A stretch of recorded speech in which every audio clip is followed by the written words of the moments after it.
Hola con todos.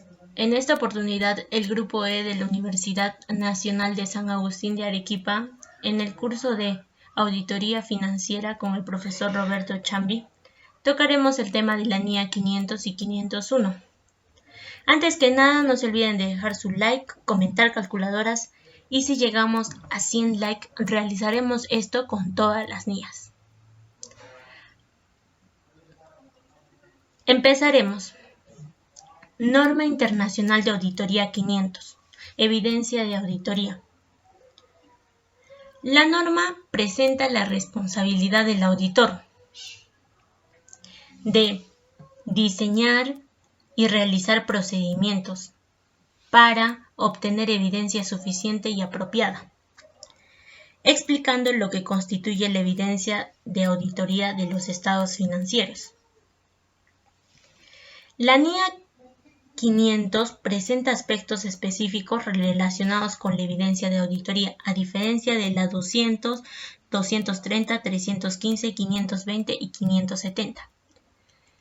El objetivo principal de la norma es que permitan al auditor obtener conclusiones razonables que soportan su opinión sobre los estados financieros.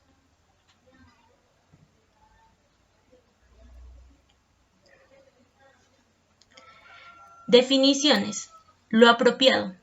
Está estrechamente relacionado con la palabra calidad, teniendo en cuenta la relevancia y confiabilidad de la calidad de evidencia. Evidencia de auditoría. Es la información que obtiene el auditor durante el proceso de auditoría, que a su vez sirven de base para construir su opinión. Experto de la administración, persona con experiencia, diferente al área de contabilidad, pero que hace parte de la elaboración de los estados financieros.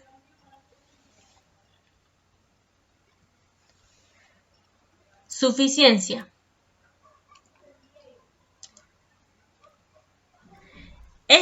Es la cantidad de evidencia recolectada en la auditoría de los estados financieros. Esta cantidad está definida por el auditor.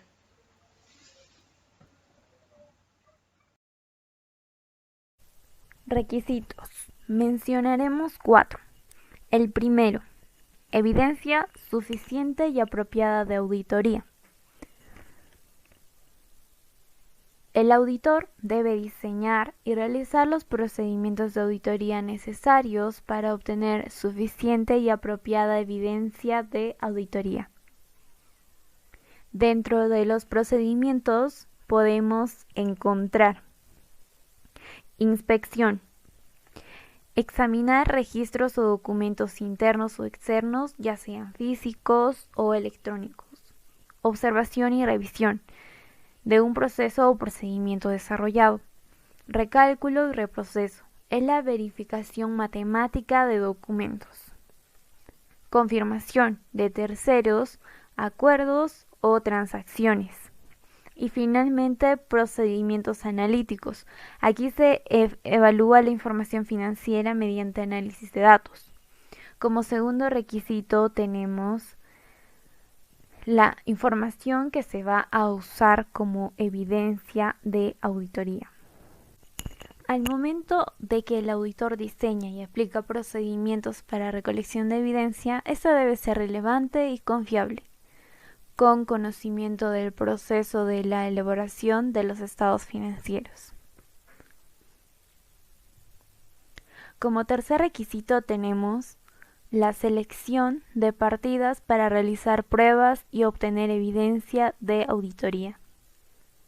El auditor selecciona partidas, le aplica pruebas y procedimientos de auditoría para luego obtener la evidencia, para cumplir los objetivos de procedimientos de auditoría. Como cuarto requisito tenemos la inconsistencia o dudas sobre la confiabilidad de la evidencia de auditoría. Si determinamos que la evidencia es inconsistente o si hay dudas sobre la confiabilidad, se deberá realizar las modificaciones pertinentes para así poder resolver las dudas.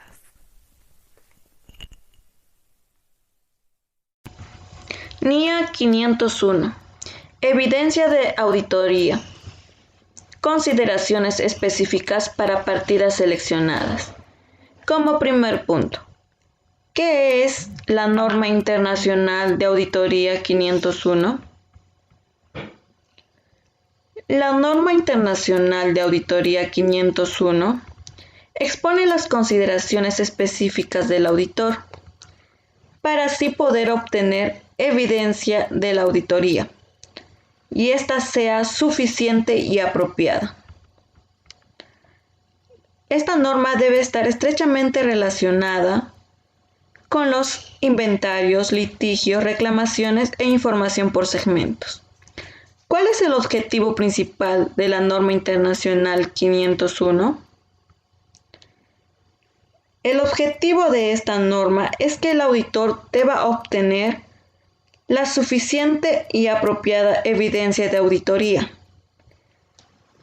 respecto a 4 puntos importantes: existencias y condición de inventarios, integridad de litigios, reclamaciones que afecten a la empresa o sociedad, y por último, la presentación y revelación de la información por segmentos. Requisitos. Inventario. Cuando el inventario es un rubro de importancia relativa con los estados financieros, el auditor debe obtener la suficiente y apropiada evidencia con relación a la existencia y condición del inventario. Esta evidencia puede obtenerse de la revisión y presencia en los conteos físicos, evaluación de los procedimientos implementados para controlar y registrar los resultados de los conteos físicos e inspeccionar el inventario. Si el auditor no puede estar presente en los conteos físicos, debe utilizar procedimientos adicionales que le aseguren obtener la evidencia necesaria relacionada con el inventario. Por ejemplo, puede inspeccionar documentación de la venta posterior de partidas específicas del inventario adquirido o comprado antes del conteo físico del inventario.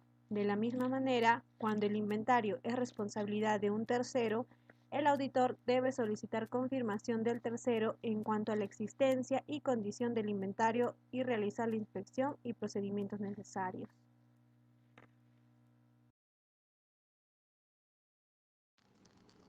Como siguiente requisito tenemos los litigios y reclamaciones. En este, el auditor debe diseñar e implementar los procedimientos necesarios para la identificación de litigios y reclamaciones que involucren a la entidad y que representen un riesgo de representación errónea, lo que implica primeramente la investigación con la administración, seguidamente de una revisión de las minutas y correspondencia relevante. Y por último, una comprobación de los gastos legales, ya sean pagados o devengados. Asimismo, el auditor deberá solicitar representaciones escritas a los de la administración y a los encargados del gobierno corporativo del desarrollo de la auditoría. Si se determina que existe un riesgo de representación errónea, se deberá realizar un comunicado mediante una petición escrita al consejero legal. En caso de que no exista la suficiente evidencia de la auditoría y se niega a responder la petición del auditor, este deberá modificar su opinión en el dictamen sobre los estados financieros. Información por segmentos. En este punto, el auditor debe de obtener la apropiada y suficiente evidencia de auditoría sobre la presentación y revelación de la información de segmentos, mediante el entendimiento de los métodos que utiliza la administración para así poder determinar la información por segmentos, y además procedimientos analíticos y de auditorías acordes a las circunstancias.